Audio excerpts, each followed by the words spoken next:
Hello guys, కానీ ఆడికి headshot సడన్గా పడ్డది గైస్. సెకండ్ రౌండ్ అంటే కోసం వుడ్ పికర్ తీస్తాడు, తీయగానే ఒకటే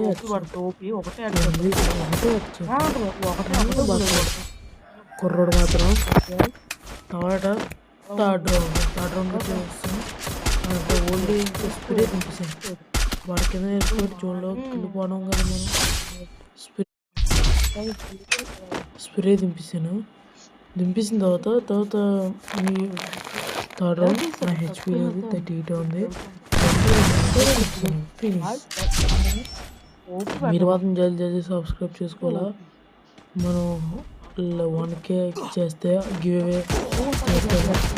ఎవరైనా కూడా 1K సబ్స్క్రైబ్ చేస్తే గివ్ అవే చేస్తాను.